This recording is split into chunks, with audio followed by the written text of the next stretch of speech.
Washing মেশিনে এই কেমিক্যালটা service কম করে 6 মাস পর পর করা দরকার, কিন্তু অনেক মেশিনে দেখা গেছে এখানে কিন্তু কোনো টাপ ক্লিনের অপশান নাই, আছে টাপ ক্লিনের অপশান নেই।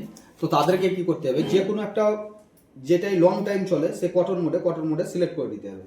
সিলেক্ট করার পর মোটামুটি এইটা অর্ধেক এখানে দিয়ে দিলাম,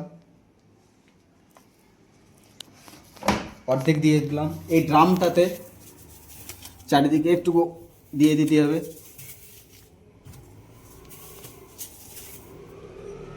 পারলে এই রবার্টে, তারপর লাগিয়ে দাও। বাকি যেটুকু থাকে সম্পূর্ণ কেমিক্যাল এটাতে দিয়ে দাও।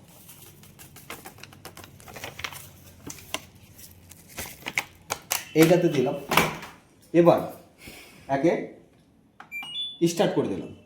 কি করবে, প্রথমে কিন্তু জলটা নিয়ে নেবে, জল নিয়ে নিল। যখনই দেখবো আমরা এই ড্রামটা মোটামুটি জল অর্ধেক হয়ে গেছে, তখনই কিন্তু সঙ্গে সঙ্গে মেশিনটাকে অফ করে দিতে হবে, সেটা হচ্ছে সুইচে। 1 থেকে 2 ঘন্টার পর আবার সুইচটাকে অন করে দিতে হবে।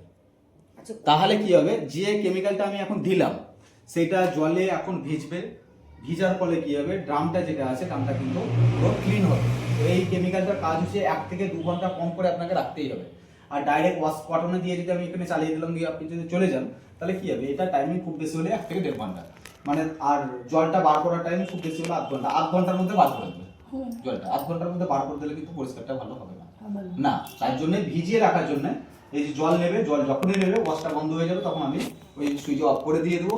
তখন আপনি মোটামুটি 2 থেকে 3 ঘন্টার পর সুইচটা শুধু অন করে দেবেন, তাহলেই হবে। কিছু আর করবো, সুইচ অন করে। হ্যাঁ, সুইচ অন করে দেবেন। ঠিক আছে, জল নিচ্ছে জল এখনো নিতে লাগবে, নিবে। হ্যাঁ, নিতে লেগেছে, কিন্তু আমাদের অর্ধেক নিয়ে নিয়েছে। এই টাইমে আমি সুইচটাকে অফ করে দিলাম।